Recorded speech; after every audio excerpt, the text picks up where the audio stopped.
Wonderful. Hello, everyone, and welcome to today's S3 Leaf 411 collaborative webinar series. Today, we are advocating for what matters. So, since we're in the April Fool's month, don't be a fool. It is of value to engage in advocacy, and we're grateful that you're here. So, it looks like we have enough to get going on our topic. So, let's get started. Thanks everyone for being here as attendees and of course our esteemed panelists who have done the work. The objective of this web series is to amplify the medical patient voice. Particularly, of course, we're in cannabis hemp, but really what we want to say is amplify anybody's medical patient voice. And as you see, Bridget, um, not only advocates for cannabis, but she also advocates for rare diseases. I would also like to thank the S3 Collective for hosting this webinar series. S3 mission is to exist to make sure science, standards, and patient safety guide where we're going with this industry.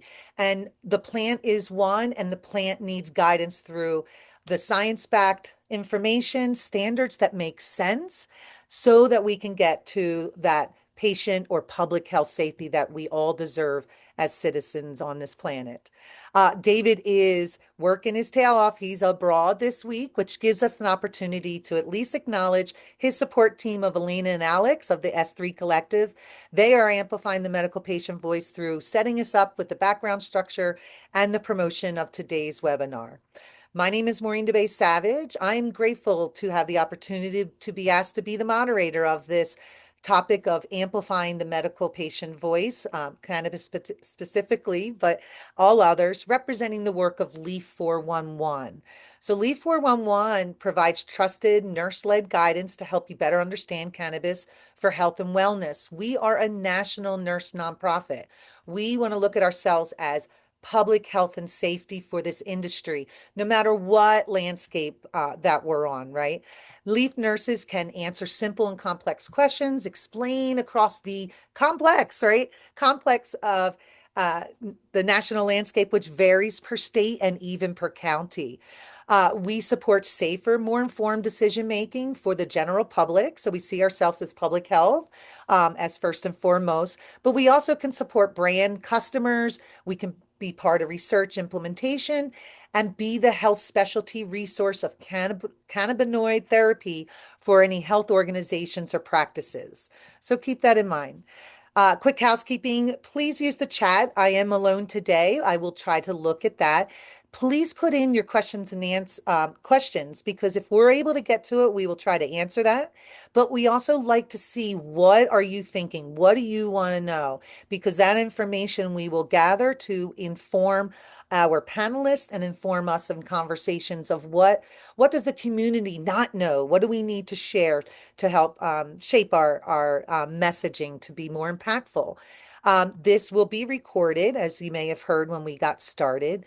So the replay will be provided to you as a registered guest, but we encourage, please share it because that is where we can be additionally impactful, right? Because not everyone can show up to everything. So share with someone who says, I want to do something. What can I do? There's lots to do, and we'll find out today. First, also, we have to acknowledge that when we're talking about medical cannabis advocacy and amplifying the voice, it seems to have gotten lost in the waters and the current of today's landscape in the last 10 years or so. And we want to acknowledge all people that have been holding up the plant, whatever you have done. But from the beginning of time, this plant has helped us, and we see that continued debilitating prohibition years have been wrongful, especially those that have been harmed by the exercise. Their right to consume this plant for personal purposes. So we honor you and your work. And these two ladies here are two of those that are doing the work. So instead of me explaining themselves, I'm going to start with you, Joy. Share with us on this Earth Day what your purpose is with this plant, the planet, your passion, and your purpose. While I have advocated and continue to advocate for all aspects of the plant, I've sat on Normal's National Board of Directors, etc. Industrial hemp and the industrial purposes of this plant, the fiber and grain purposes of this plant is my passion, my forte, and I have been involved with leading and developing this movement over the last 30 years. Absolutely. Thanks for that. Thanks for your work. Yes. All right, Bridget, tell us. Let me just note, Bridget is outside the Colorado Capitol today, and she also told us that her priority was to be in there to speak on a bill. So we are lucky that the bill timing, which, as you'll find out from our participants, that it's very dynamic, and so you got to go when you go and which makes it difficult to the general public that can be identified. But Bridget's stars have aligned, and she's in front of the Capitol and will be testifying on a bill that she is passionate about today at 1:30. So this is the work. Thank you, Bridget. Tell us a little bit about your work and what you do. Hi, I'm Bridget Dandera, and I run the Colorado Rare Disease Coalition and Advocates for Compassionate Therapy. We have been working on medical applications of cannabis, teaching doctors, teaching lawmakers, teaching even the patients about how to utilize this as a therapy. It's another tool in the toolbox, and I'm very passionate about making sure that we have all the tools in the toolbox. Without cannabis, I don't know if I'd be able to eat. I don't know if I would be able to even be up here right now. So this has been a huge influence in my life. I've got multiple autoimmune disorders, but it was also a learning curve. And I think there are a lot of stereotypes out there that we have to kind of say, maybe we need to relearn these things. And I start teaching lawmakers. I presented to doctors and at medical conferences. So hopefully, we're slowly but surely changing the stigma of this plant and also teaching people how to find their voice in their own capital. Absolutely. Thank you for that. Thank you for that work. Often the public, businesses, owners, organizations, they don't understand and don't really invest any of their infrastructure, whether it be our family infrastructure, unless we have a rare disease or a condition that we're fighting for the rights to treat the way we want to. But organizations also don't give employees the time to even go vote, right? That would be wonderful, let alone be active as Bridget is in being flexible to show up to these hearings. But do know that we do have, and I think, and I'm not sure if COVID allowed this, but there is online accessibility to always connect. And that has been a huge variable to open up access to more because not everybody lives right near the Capitol, let alone can get there by car easily, park, get in, pay for all of that. And so online access to these web links that you can find in your state websites, just you have to dig through, are there. So that's been wonderful. But the public, we're kind of clouded on what the process is, right? And it would be great that there would be budgeted hours so that you can talk directly to or indirectly through the emails and website cams to that you can speak with them about your operations and what is going to be impacted in your quality of life. So it's a challenge to relearn these civic rights, right? As adults, maybe I even posed that sometimes I think people are embarrassed that they forgot, right? And I think in our pre-call, Joy and I were laughing about the I'm just a bill. We go back to that. And is there an updated version? And there may be, throw it to us if you know that there is. But to better understand the process. And I do think that adults, we forget and then we just don't even want to start. So let's start with you, Bridget. Share with the audience, where did you start? And obviously, when you have this passion and purpose from a personal sense, that starts you going, right? When you don't get what you want. But what was your approach? How did you get started in working in advocacy, engaging, and and what's realistic for maybe the audience that's listening to us starting out? Yeah, so I got involved about 12 years ago at the Colorado State Capitol. I was involved on other issues when I lived in Georgia. But since COVID, we actually do have online and remote testimony. I Hmm. have become very handicapped. I have a rare disease that there is no treatment for that is basically turning me into an amoeba. So it is very difficult for me to get up to the Capitol. I live 2 hours away and I have to take a bus to get here. So I took public transportation. It was on the bus for 2 hours and just rolled into the parking lot to testify on this bill. I could do it remotely if I wanted to. And I actually have two bills I'm testifying on today.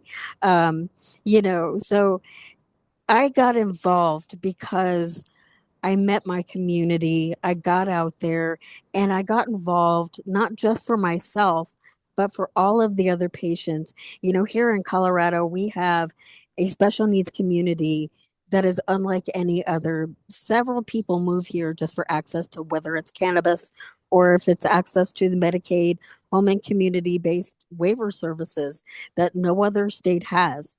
And so we have a lot of folks that have no family, no support system, but they're amazing people and they can't always get up here to the Capitol.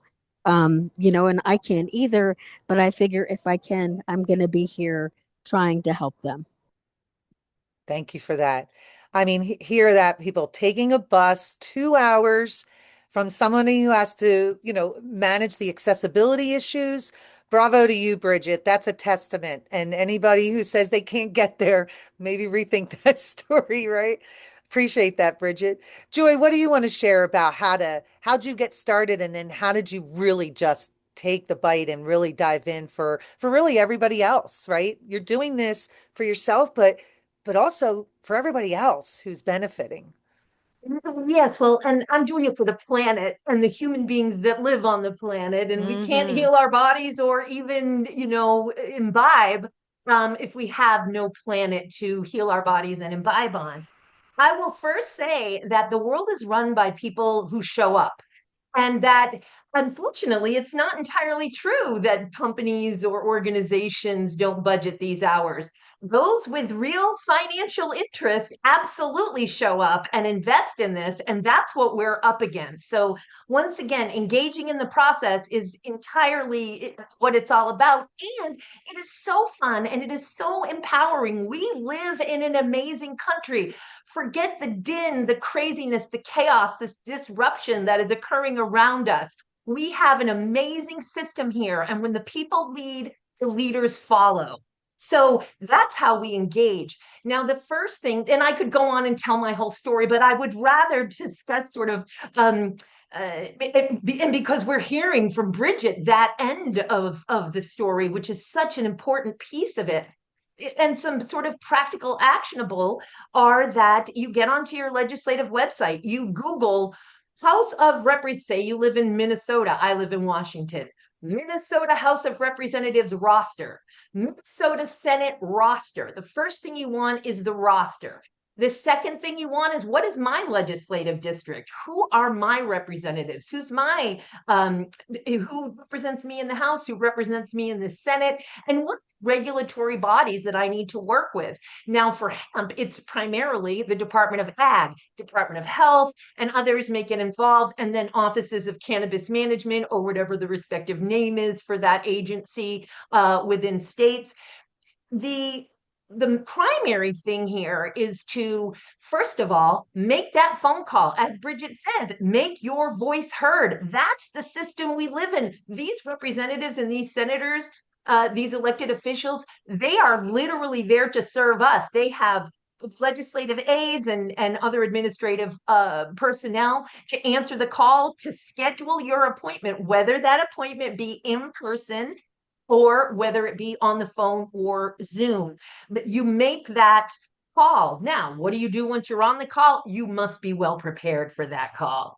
And there are wonderful tools out there. For all I know, Leaf 411 has legislative advocacy tools for what to do when you're in that meeting, because you've got maybe 10 to 15 minutes. It's usually going to be with a legislative aid until you are able to gain respect, gain trust and credibility, and then you may form a relationship with the actual elected official, at which point you may be able to write a bill. I have been able to get bills prime sponsored, as Bridget has. So that's very, very important. This being prepared, you may wish to go to, say, Americans for Safe Access. For safe access, ASA has a fantastic how to advocate, and so does HEMI, which is a group for that is made up of the U.S. Hemp Building Association, the National Hemp Association, the Hemp Feed Coalition, and a group called HEMI. They have tools for you. You want to be prepared, because that's how you're going to gain credibility and manage your time.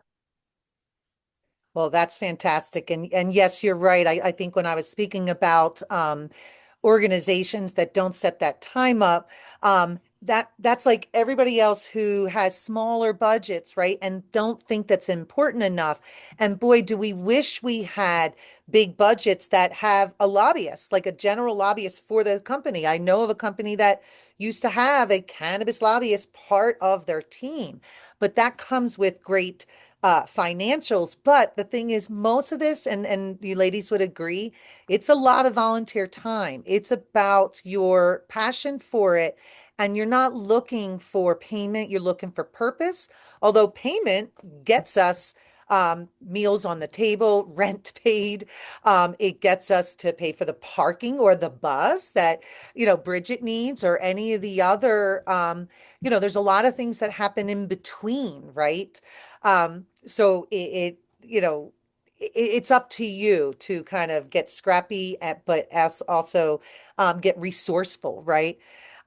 This personal passion advocacy comes from your lived experiences, which is sometimes worn on your sleeve, through our mouths, right there in Bridget's wheelchair, showing that, with the care that she didn't get from bills that weren't approved and coverage, her life is, changing, and, it wears on us.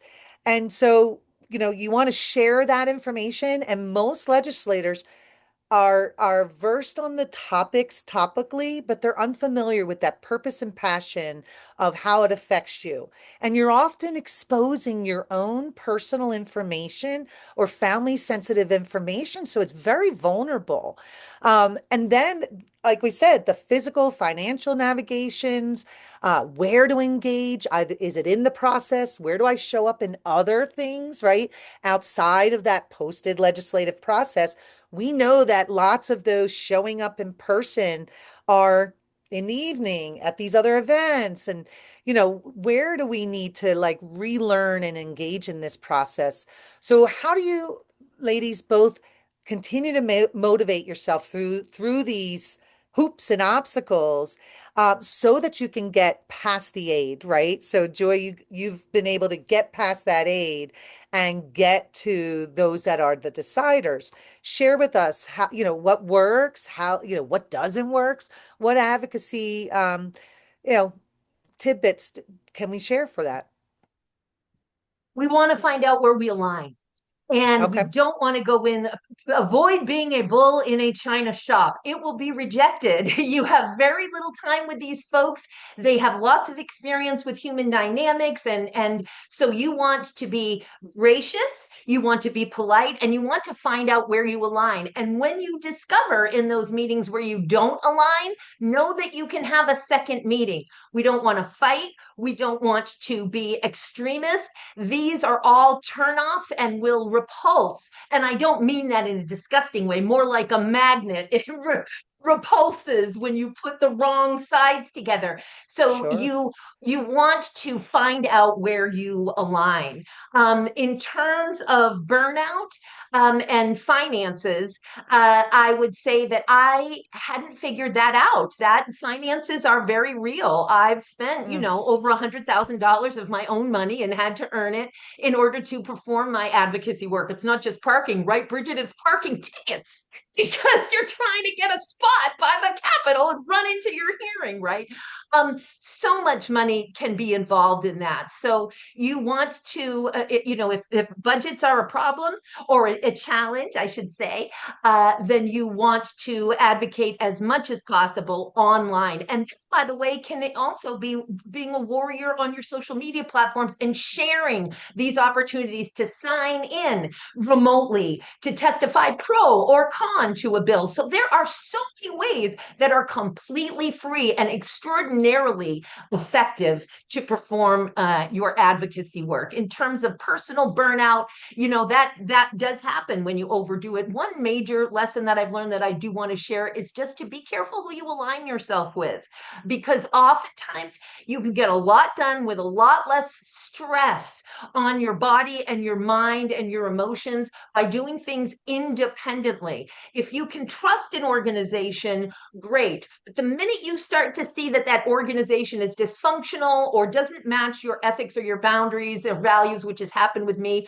you want to remove yourself and don't subject particularly your professional reputation by aligning yourself with nonprofits or groups who are doing the same advocacy work as you. So you may be led to be like, we're just the same. Then you find out you're not the same. So that can actually be a pretty big source of burnout, who you align yourself with. Yeah, thank you for that. Yeah. And I think when we had our pre-call, you were talking about looking around all the corners and uh crevices, like really kind of doing some due diligence, excuse me.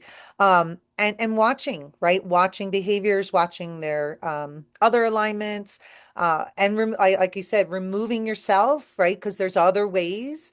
And you can stand on your own. You can stand and be your own entity as a citizen. You don't need any big names behind you except your own. So It's thank true. you for Just that. one last thing in due Yeah, I diligence. love Check share. the Secretary of State. Is this really an organization? Are they? There are wonderful warriors here that lack sophistication. So they may say, we're a nonprofit. You're not a nonprofit unless some tax entity, state and or federal, has deemed you as such. So once again, the last thing you want to do, you want credibility. So don't go in aligning yourself with some group that isn't actually a group at all, but what they are very passionate warriors, but they're unsophisticated, and you do not, God bless them, Goddess bless them, Thank you or for them. whoever, whatever Yes. you believe, but you must check it out and maintain, really protect your own credibility and your own reputation.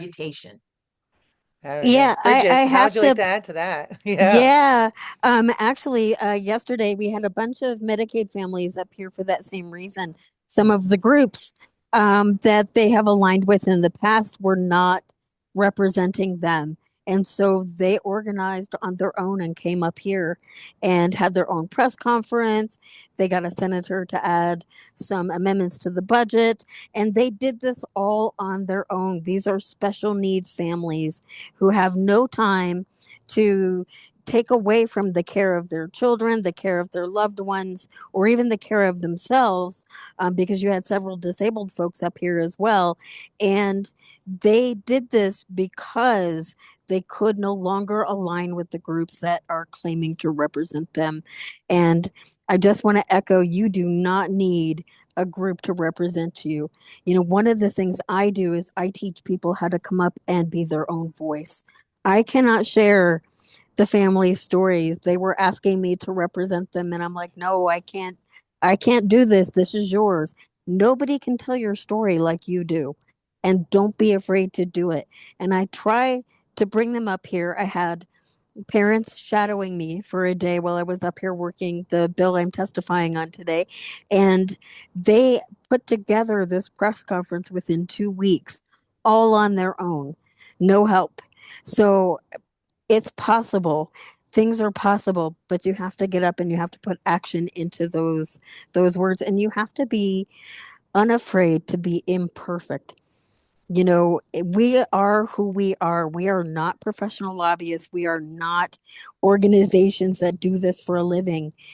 Be authentically yourself and come up here. You know, when I come up here, I don't come up here dressed to the hilt simply because if I do, I get associated with the lobbyists that are up here. And that's not who I am. I don't get paid for this. I have to raise money, fill out, paid surveys online and whatnot in order to come up and pay for my bus ticket and all of that. So don't be afraid to be you, be authentically you, but know that just you can make a difference. So if you're not finding anybody who is representing your voice, don't be afraid to represent your own voice. This house is ours. We own it, and we need to walk in there like we own it. Love That's this. Yes, thank you for that. Especially the part about being gracious and polite. I like that you were saying that because I have heard of stories, obviously you're passionate about it, so things get heated and debated, and that bubbles up, right? How do you hold back some of that bubble up when you're not aligned, right? You have 10 or 15 minutes, but in other arenas, you have more time and there's a little more informal dialogue. How effective and what do you, kind of what do you do in those scenarios? Because I think a lot of people can relate to that. Who are you asking? Oh, go ahead, Joy. Sorry. Sure, of course. Well, I'll first say, because I want to just seize on it, when do we have more time? We have more time when we're out of session. So the summertime, as in the state of Washington and in many other jurisdictions and states, is the most wonderful time for you to make appointments with your legislators. Instead of 10 or 15 minutes while they are dealing with all the problems of the world, to say nothing of hemp or adult use or medical cannabis, in that's a very difficult but necessary time to get in touch with them. You want to bond, you want to give them more information, they may give you an hour at a coffee shop outside of the legislative building in their summer shorts. Though that's a wonderful time to meet them. Now, it's true, and having advocated again for all aspects of the plant, primarily, once again, I am fiber grain hemp girl, or hemp person here. uh, it is more emotional, the medical, particularly cannabis. And I have seen all manner of things, and my heart goes out to almost everybody who has sort of lost it, from an emotional perspective. From the anger perspective, I'm done with having compassion for that. It's stupid, it's unsophisticated, it's counterproductive. Don't do it and watch me walk to the other side of the room and never, ever want to be seen, even walking next to you in the halls Mm. of the legislative building or any of these regulatory agencies again. It's a lack of composure. It shows potential mental health problems. And while we all have anywhere from garden variety to extreme mental health issues, these, again, limited time representatives are not going to want to deal with folks like that, and you lose your credibility. Oh, yeah, yeah. So check yourself before you come in. And I even Take think three deep writing breaths. 3 deep breaths is a three great, deep so breaths, sorry, yeah, on 3 deep site. breaths. I think having things written down has really helped me, and then just repeating those mantras, having what is the mission, and then having that kind of on a cue card or something.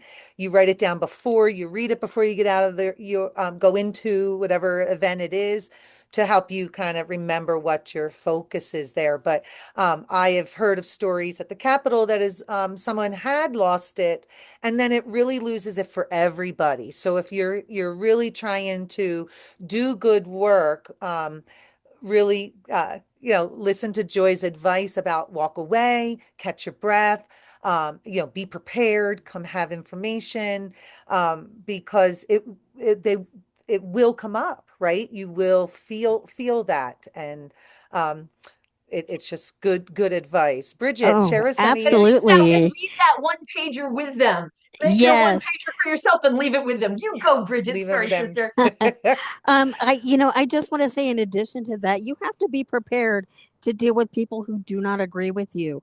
As much Mhm. as I like to think I'm always right, I know I'm not. And I have to deal with other people who have different experiences, and those experiences are just as valid as mine. So, if I'm dealing with Mm, somebody here, say, who's against cannabis because their child had adverse reactions to it, I don't laugh at them. I don't sit there and say, "Oh, you're making that up. It was something else." You know, uh, these adverse reactions do happen, and they tend to sure. get gaslit a lot. And as somebody who's a patient, we get gaslit to the nines, right? And it's not a good look to do it to somebody else. I don't want somebody dismissing my testimony, my concerns, and my my passion. I want them to listen to me and kind of weigh that. And so we have to be able to deal with people who disagree with us. And if that's not something you can do, it's probably best just to submit your testimony, do your 2 minutes online where there's no back and forth, and not come up here and ruin it for everybody because you get upset. Yeah, What great absolutely. advice. Yes, yes. I was out at a, event and came across somebody that is now teaching high school debate. And he's really loving it. And so then we got into the conversation about the skill sets in the debate. Now let's think about high school debate because we're certainly not seeing this with our highest, offices in respect, point, counterpoint that you get taught about what is good and fair debate that is set in factual. It is not attacking a person. It's presenting solutions, right? And I feel like the that would be a good place that if you're feeling you want to have some training ground, maybe look at the principles of debate. In addition to self-control and re-regulation in times of adversity, right? Because that's good for any of our relationships throughout our travels of our days and weeks and months. But when he brought that up, I thought of this, of saying, yes, I keep saying that, of why aren't we having good fair points on debates, whether at our highest office or all the way down, that follow those rules. And I think that it's good structure. He was talking about the structure of debate. And hopefully we can apply that in our real world because I did find it helpful. So And maybe with a that, practical, and yeah, maybe just one quick practical, yeah, because please. that is just so awesome, Mo. YouTube, I mean, is a great, you want to Oh, look at, give me quick tips on, quick tips, debate principles. You don't need to read a book unless you have time and passion to read that book. I don't. sure. YouTube can be great. You might get a 5 minute video that really helps you with those debate principles. And one other quick thing I wanted to mention there, Yeah, please. particularly when it Go. comes to medical or adult use cannabis, is to anticipate the counter, which sometimes we don't. We're so that they're going to listen to me and I'm going to talk the whole time. Well, guess what? Sometimes you get interrupted with a counterpoint and that ends up derailing what you wanted to say, and you have to be prepared to defend it. Normal has a fantastic, because of Dr. Paul Armentano, has a fantastic arsenal on how to combat these myths regarding and Thank you for surrounding that. this Yes. plant. And that is just a tremendous resource. And, studying that a little bit, again, being prepared is everything, will help prepare you for those counterpoints. And then you're not shocked and then coming at them with some, that's crazy. No, be prepared for that. Breathe and understand you need to respond to it. By the way, and when you Yeah. can't respond, you say, that is an excellent point. I will be happy to follow up with you. And then you follow up. Don't try to answer a question you can't answer at the time. You will lose Mm. credibility. You know what? I have that information right now, but I will get that information for you and I will follow up promptly after this meeting. And then you come through with your word with cited information that responds to that concern or question. Yeah, I love that. And put that on your card, right? We put that, that blanket answer when you are unsure, to say that. And then, like you said, the follow-up is key, especially following up with citations or a solution offered, right? Um, Offering that solution from your point of view is super important because they're hearing it from you, and that could be the first time they thought of this concept. That happened to me a couple weeks ago when I was speaking with a legislator about something that's happening here in hemp beverages. And from as a representative Leaf 411, we are seeing it different. We are seeing what public is asking and what public is concerned about. And so I brought that to them because that at least was not brought to him at the time, and we were weeks away from the bill being introduced.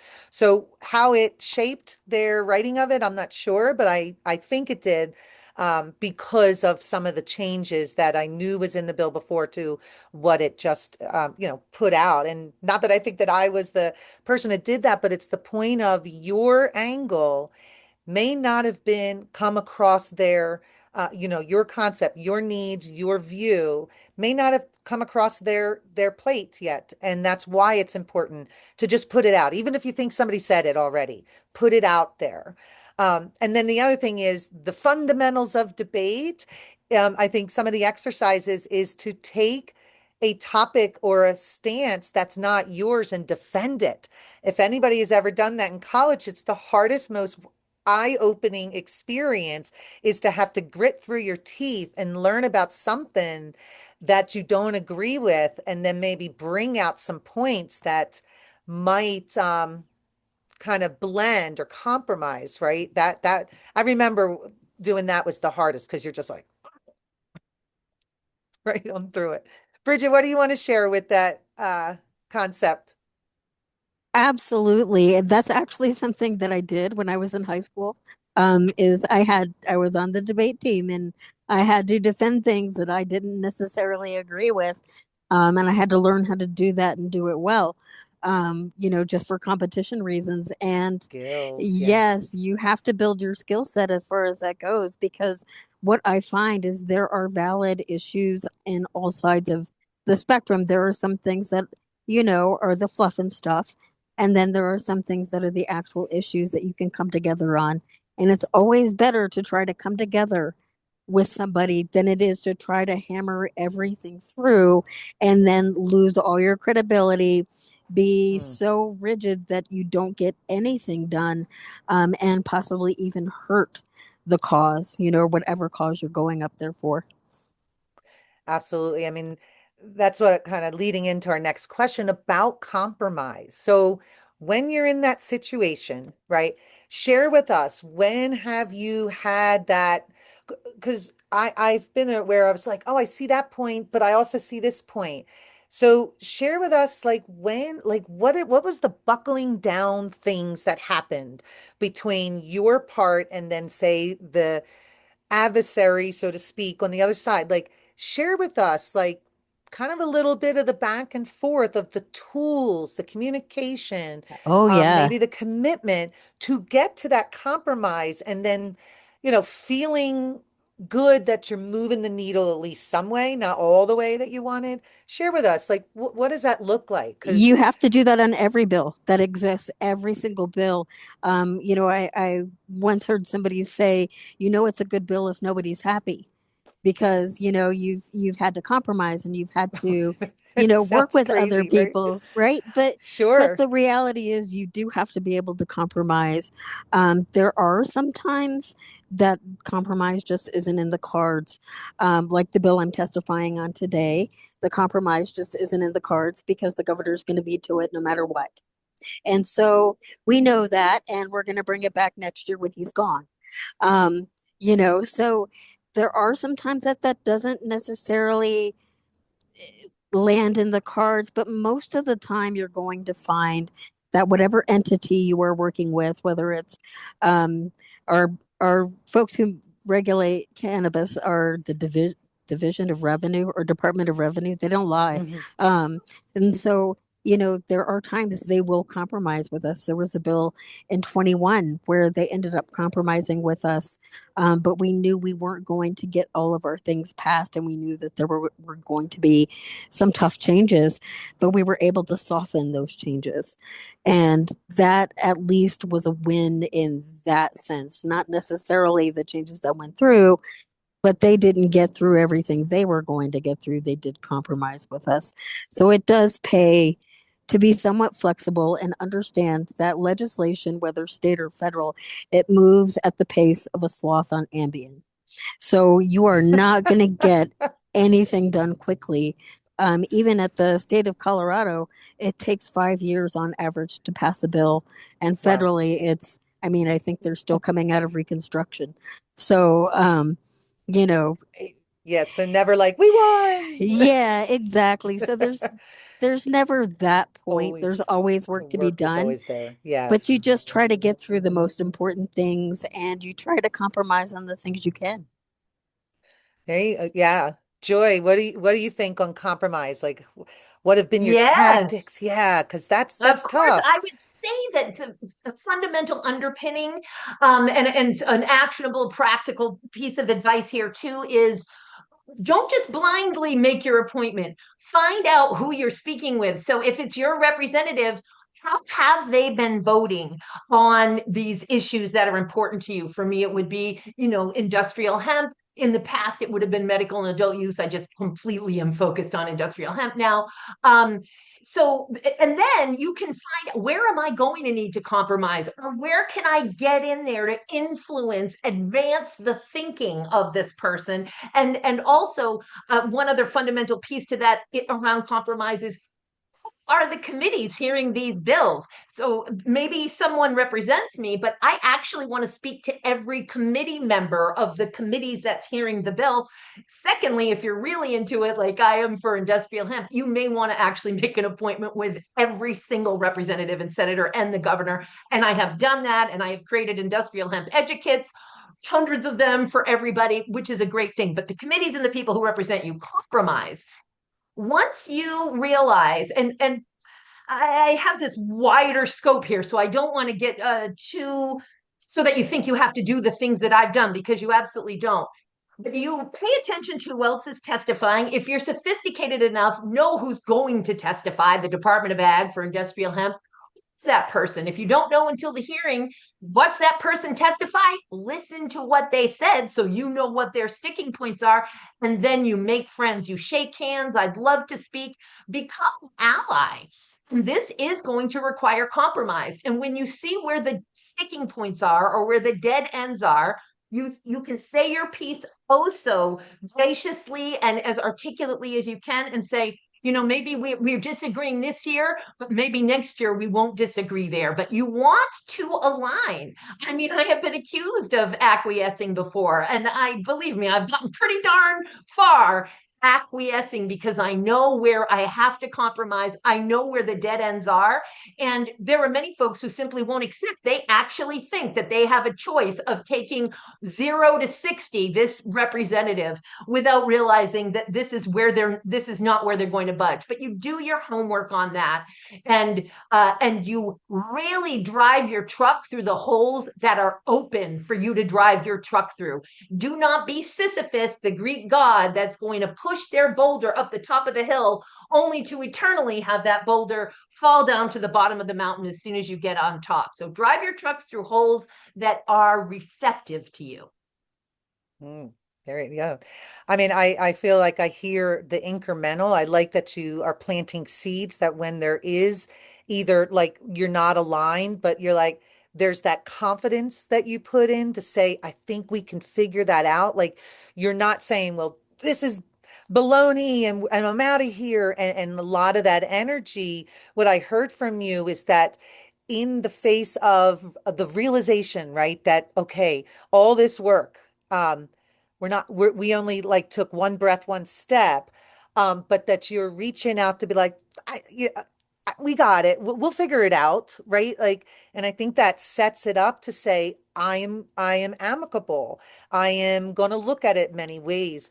But with that, because Bridget shared with me before this, with some of that compromise, you could be accused of working for the other side or being against what you're passionate for. Bridget, do you want to share what kind of was thrown out to you? Because when you become an advocate, you become vulnerable and you're going to get some mud thrown to you, and it may be why a lot of people don't engage, and we hope that we can share that Yes.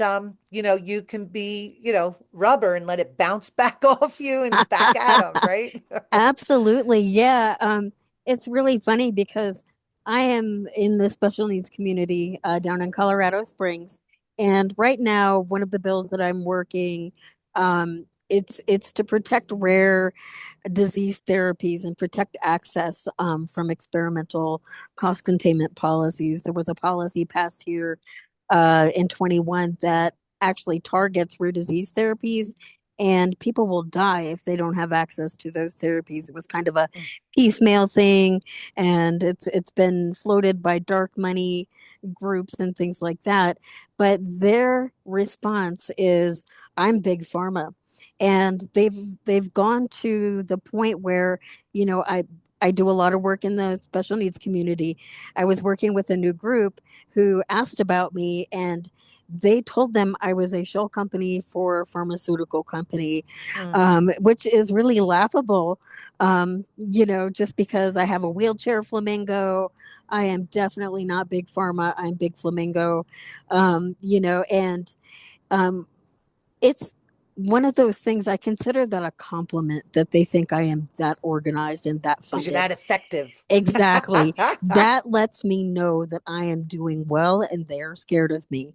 I've even had like the 340B report try to say, oh, she's arguing this because big pharma and blah blah blah. And I'm like, no, I don't like them just as much as I don't like big insurance and big PBMs and all of that. So you will get mud slung at you, and you just have to like bounce it off. Just take that as you are doing the right thing. They think you are that effective and that organized, and just say thank you. you know Wow. yes. Wow. That I love that. Just say thank you. Yeah. And not defend yourself and it's unfortunate because our big anything is because they've lost the purpose, right? Because big entities can do some great things, and that's what we're asking them to do. And if it is the case that it shows that there is some room to utilize some resources and so forth. Obviously, you have to be careful, but um, sometimes you use those larger platforms to get the next step. And it doesn't mean you take the whole cake, right? You're just taking a piece to move this piece, but we're not aligning fully, right? Where Have do we you align? been, Where do we align? Where do yeah, we align? Yep, where yeah, can we and come keep together? emphasizing that. Have you utilized any other resources that you can share with the with us here? Like where else? You were saying, of course, Normal has great ones, Americans for Safe Access.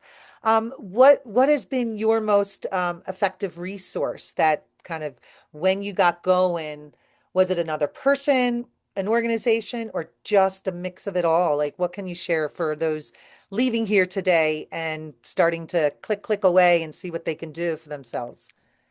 I think Go it's ahead, a Bridget. mix for me. um Okay. you know I have ended up working with several other patient organizations and coalitions, and that has been my biggest resource. I've also been working with a couple regulatory agencies on the side, trying to make sure that certain things are done in certain ways or see what the thought process is behind it. Um, you'll find that the regulatory agencies, nobody engages with them, and that's where a lot of the meat to these policies is decided. It's very important. And then, there may Yeah. be things that we align with the other side on, those big pharma or the big whatever the boogeyman is this year. We align with them on some things, and it's okay to align with them on some things and then not others. We've worked with big industry on some things, and we've worked with the patients on some things, and that's okay. That's how it goes. So you find resources where you can. You find other community groups, you find other organizations, even businesses, and even legislators who may have the same passion or have some of the same experiences. We have several legislators this year who either have rare disease family members or they have rare diseases themselves. And that Mm, has been an excellent resource for us. there you go. Thank you for that. And Joy, what do you think? well, I wanted to piggyback, of course, on what Bridget just said. And for me, of course, I am just as involved, if not more, in the regulatory process because, as Bridget says, that's where the meat is. So the bill creates the authority for the agency or the regulatory body to promulgate or create rules. Now they're going to go create the rules. That's where the meat is. That's where the devil in the details. So there's lots of devil in the details of bill language, the longer it is. But the regulations are really important. And it's this every piece of advice that we're giving for legislative would follow through and translate to the regulatory process as well, except we don't have as much public information of how the regulators feel and believe, which is why we want to watch how they're testifying at these hearings. We have a lot of public information on how the elected officials, the senators, and the representatives. So that's a little bit of a difference. And I also just want to quickly say how important it is to be factual. And it goes back to credibility, debate, Mm. composure, taking those deep breaths. But believe me, since the 1990s, we were shouting from the roof, where it doesn't need water, it doesn't need sun, it doesn't need nutrients. That is bullshit. Of course, it needs all of those things. So you really want Yeah. to Or we can stay regulate factual. ourselves. Yes, all of that. And one other thing, just going back to our last, it's important to say, even if you're feigning it a little bit and you're being gracious, this is polite, this is just manners. But when you are coming across those sticking points to say, and you hear what they have to say, thank you for advancing my thinking on that. I knew Mm. some of these concerns, but you've mentioned a couple things that are insightful to me, and I really appreciate that. And I sure hope that I can advance your thinking as well. Thank you. You want to start with it, thank you, sandwich man. That's beautiful too. Bringing up the thank you, to the other side of whoever that may be for sharing that information for you to recalculate, right? And to see how it Yes. plays into what you're trying to get accomplished, because there could be solutions in there, compromise before we conflict, right? That we could do that compromise with dialogue first versus back and forth on these rewritten bills that seem to get rushed and pushed. That process is very interesting to kind of travel along with one. Just pick one and follow it as kind of your beginner to see kind of how it flows. Because it's taken me a little bit to relearn, and I'm still feel lost of where to find information or where to follow a bill or like a legislator's testimony. But it is a lot of digging online. Just keep clicking around and follow whatever wherever it goes, because you're going to learn something about the process. And And maybe I, just yeah, one go ahead. one quick thing on the Yeah, please, haters. always. And Bridget did such a great job with this question. And Bridget also makes it sound like it's kind of easy to blow this stuff off, but I'm sure that there have been Mm, times when it has really affected you, Bridget. And believe me, it has really affected me. And this is real because haters are gonna hate, man, whether they're freaking just mental cases. And again, that's with deep compassion for mental illness. Again, we all have our garden variety to extreme, but I've lost compassion over the years of people who are basically malignant sociopathic narcissists, and they are just mean. I don't care how mentally ill they are. If they're just mean and non-productive, my compassion, like I'll do it from afar, but I have no use for you and you're out of my world.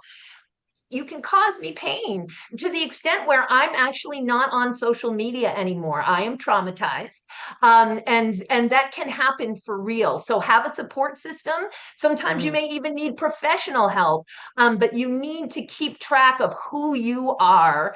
And it's only, by the way, I have active stage 4 cancer, so I am not going to subject myself to the haters anymore. My central nervous system is already under enough of a problem. And that's a piece of burnout as well. In any event, I just wanted to mention that because the more you put yourself out there, these people will attack you. You will always have this far bigger groundswell of support, but that support isn't going to constantly email you or respond or put terrible comments on your posts and so on and so forth. So get support and know that you are doing the right thing and that Mm. the person who is behaving this way is a sick person. Straight up. Boundaries, yes. Set those Boundaries. boundaries and be fierce about those boundaries. And fierce about your own abilities, right? That you're testament to yourself and try to, keep your lane, surrounded by people who are supporting you and, just see them over on the other lane and you're over there. You're over there. That's really helpful. So this is fantastic. We have a couple more minutes. Do you want to just give us, I asked for some resources. Definitely Americans for Safe Access has great advocacy information. Doctors for Drug Policy Reform has a webinar next week with this same topic, along with NAP, which is the Network of Applied Pharmacology. Next week, both of those on the 29th and the 30th, both have advocacy topics just like this to get engaged. I saw one more and I can't remember where I saw it, but look around because I think that this topic, I'm finally seeing it more and more people are talking about that we need everyone's engagement and in whether it be at your local level, right? Civic local to your organizations that are whether it be, your purpose groups, whatever that means, whether it's your health purpose or your civic purpose or, whatever it may be, they're extremely helpful because that's where you can mentor. That's where I met Bridget was at the Capitol. First, just doing that shadowing and just listening and watching was so informative to carve out that time and just listen and watch and ask questions. There's lots of those around. You just look for them and show up. But I started with my local civic reps. So your local council people, they're the easiest because they're your neighbors. Get your feet wet there because you can find them at the coffee shop in or out of legislative session because they're there for you.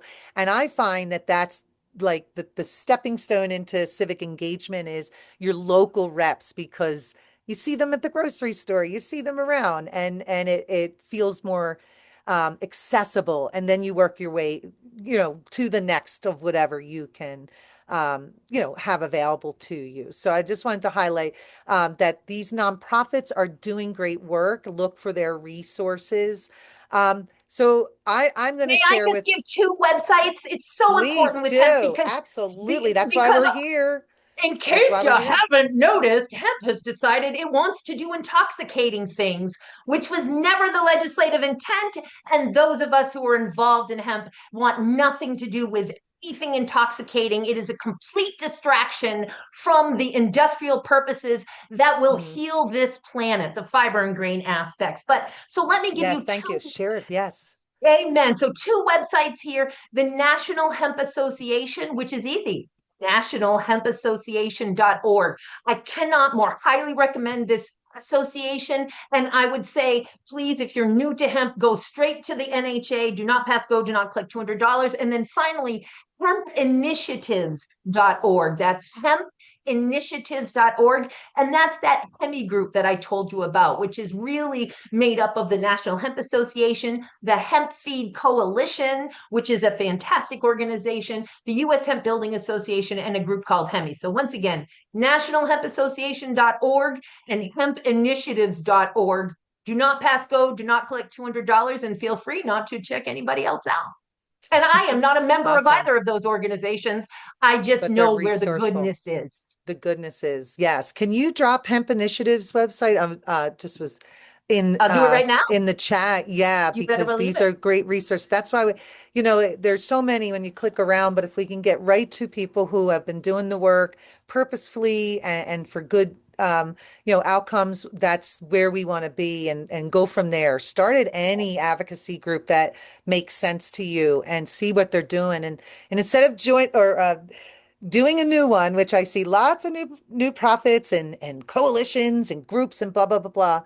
please join somebody else that's already doing something similar and see where our resources can align to be more effective. I also have a little soapbox about that of how many of these Speaking of other little doing the things. work, I have to Yeah, drop off and go do the that's work. right. We are right on time, Bridget. Bridget is Yes. going to testify. So All thank you, right. thank you, thank you for Thank being here. you. We Thank you appreciate for you. everything you do, Bridget. Absolutely. Yes, You guys too. And I will catch up with you on the flip side. absolutely. Last takes, I mean, my key takeaway is about being prepared, gracious and polite, plant the seeds and say thank you. That's what I heard from Joy as to be really effective. Joy, what would you be your key takeaway before we take it home? How important it is to be prepared and Mhm. composed. And I love the takeaway from you, Mo, which is check out those principles of debate, even if you do it on a 5 minute YouTube video. That is some Yeah. very valuable advice, Mo. Yeah, yeah, keep it going because it's an ever evolving, skill set because it's always changing within you, and you can only get better and better with more information to how to deliver effective communication, really anywhere in your world, not just legislative with your family, with your friends, with your coworkers, with the people at the stores, anything. I think it'll help our society. So Practice thanks. makes perfect. Practice makes Yeah, it perfect. Don't does. worry about being perfect and following all of these great tips that we gave you at the outset. Do your best. It Yes. gets better. You'll get better Yeah. and better at it. Just give yourself a Yes. break and be gentle with yourself. Yes, thank you for that. Well, thank you everyone for being here. We are going to continue this web series, Amplifying the Medical Patient Voice, next month by talking to mothers' journeys. We are going to have two mothers of the then and now, of the advocacy that they needed to do when they started in their cannabis journey for their child, and then where are they at now, and hearing what still needs to be done to advocate for the medical right to choose a plant as your medicine. So we hope you can join. It's going to be Wednesday, May 20th at noon on Mountain Time, and look for our advertisements about clicking on for joining us. So thank you again, Joy and Bridget. Your work is so important, and you've inspired all of us here today. Thank you very much. Thanks Mira, everyone for thank being you. here. Peace to you. Happy Earth Day. Get in the dirt. Get your toes in the dirt. Take care, everyone.